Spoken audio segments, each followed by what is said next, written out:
2,000 ರೂಪಾಯಿ ಪಡಿತಿದ್ದವರಿಗೆ big shock. ರಾಜ್ಯದಲ್ಲಿ ಬರೋಬ್ಬರಿ 4,30,000 ಗೃಹಲಕ್ಷ್ಮಿಯರ ಹೆಸರು ರದ್ದು. ಇನ್ನು ಮುಂದೆ ಇವರ ಖಾತೆಗೆ ಪ್ರತಿ ತಿಂಗಳು ಕೂಡ 2,000 ರೂಪಾಯಿ ಅನ್ನೋದು ಜಮಾ ಆಗೋದಿಲ್ಲ. ಯಾರಿಗೆಲ್ಲ ಗೃಹಲಕ್ಷ್ಮಿ ಯೋಜನೆ 2,000 ರೂಪಾಯಿ ಅನ್ನೋದು ಜಮಾ ಆಗೋದಿಲ್ಲ, ಯಾರೆಲ್ಲ ಖಾತೆಗಳು ರದ್ದಾಗಿವೆ, ಸಂಪೂರ್ಣ ಮಾಹಿತಿಯನ್ನು ನೀಡ್ತೀನಿ. ಅದಕ್ಕಿಂತ ಮೊದಲು ಯಾರಾದರೂ ಹೊಸದಾಗಿ ನಮ್ಮ ಯೂಟ್ಯೂಬ್ ಚಾನಲ್ಗೆ ಭೇಟಿಯಾಗಿದ್ರೆ ದಯವಿಟ್ಟು ಒಂದು ಸಬ್ಸ್ಕ್ರೈಬ್ ಮಾಡ್ಕೊಳ್ಳಿ. ಫೇಸ್ಬುಕ್, ಇನ್ಸ್ಟಾಗ್ರಾಮ್ ಅಲ್ಲಿ ವಿಡಿಯೋನ ನೋಡ್ತಾ ಇದ್ರೆ ಇವಾಗಲೇ ಪೇಜ್ ನ ಫಾಲೋ ಮಾಡಿ.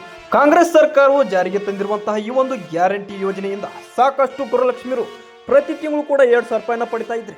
ಯಾರೆಲ್ಲ ಈ ಒಂದು ಗೃಹಲಕ್ಷ್ಮಿಗೆ ಅರ್ಜಿಯನ್ನು ಸಲ್ಲಿಸಿದ್ರು ಅವರ ಖಾತೆಗೆ ನೇರವಾಗಿ 2,000 ರೂಪಾಯಿ ಅನ್ನೋದು ಜಮಾ ಆಗ್ತಾ ಇತ್ತು. ಆದರೆ ಇವಾಗ ಸರ್ಕಾರವು ಹೊಸ ನಿಯಮಗಳನ್ನ ಮಾಡಿಬಿಟ್ಟು ಸಾಕಷ್ಟು ಗೃಹಲಕ್ಷ್ಮಿಯರಿಗೆ ಇನ್ನು ಮುಂದೆ ಹಣ ಕೊಡದಂತೆ ಇವಾಗಲೇ ಹೆಸರುಗಳನ್ನ ರದ್ದು ಮಾಡಿರುವಂಥದ್ದು. ಸುಮಾರು ರಾಜ್ಯದಲ್ಲಿ 4,30,000 ಗೃಹಲಕ್ಷ್ಮಿಯರಿಗೆ ಇನ್ನು ಮುಂದೆ ಹಣ ಬರೋದಿಲ್ಲ. ಯಾಕೆ ಅಂತಂದ್ರೆ ಈ ಒಂದು ಗೃಹಲಕ್ಷ್ಮಿ ಯೋಜನೆಯಡಿ ಸಾಕಷ್ಟು ಗೃಹಲಕ್ಷ್ಮಿಯರಿಗೆ ಮೃತಪಟ್ಟಿದ್ರು ಕೂಡ ಅವರ ಖಾತೆಗೆ 2,000 ರೂಪಾಯಿ ಅನ್ನೋದು ಜಮಾ ಆಗ್ತಾ ಇತ್ತು. ಇನ್ನು ಮುಂದೆ ಮೃತ ಹೊಂದಿರುವಂತಹ ಗೃಹಲಕ್ಷ್ಮಿಯರ ಖಾತೆಗೆ 2,000 ರೂಪಾಯಿ ಅನ್ನೋದು ಜಮಾ ಆಗೋದಿಲ್ಲ. ಇವರ ಹೆಸರುಗಳನ್ನು ಇವಾಗಲೇ ಸರ್ಕಾರವು ರದ್ದು ಮಾಡಲಾಗಿದೆ. ಇನ್ನು ಅದೇ ರೀತಿ ಸರ್ಕಾರಕ್ಕೆ IT GST ಪಾವತಿದಾರರಿಗೂ ಕೂಡ ಸರ್ಕಾರವು ಗೃಹಲಕ್ಷ್ಮಿ ಪಟ್ಟಿಯಿಂದ ಇವಾಗ ಅವರ ಹೆಸರನ್ನು ಕೂಡ ತೆಗೆದುಹಾಕಲಾಗಿರುವಂಥದ್ದು.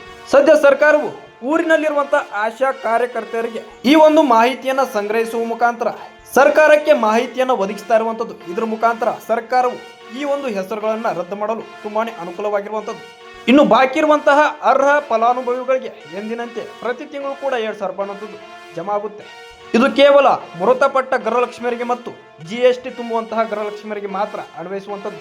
ಸದ್ಯ ರಾಜ್ಯದಲ್ಲಿ ಹೊಸ CM ಎಂಟ್ರಿ ಆಗಿರುವ ಕಾರಣ ಹೊಸ ನಿಯಮಗಳನ್ನು ಕೂಡ ಸರ್ಕಾರವು ಜಾರಿಗೆ ತರ್ತಾ ಇದೆ ಅಂತಾನೆ ಹೇಳ್ಬೋದು.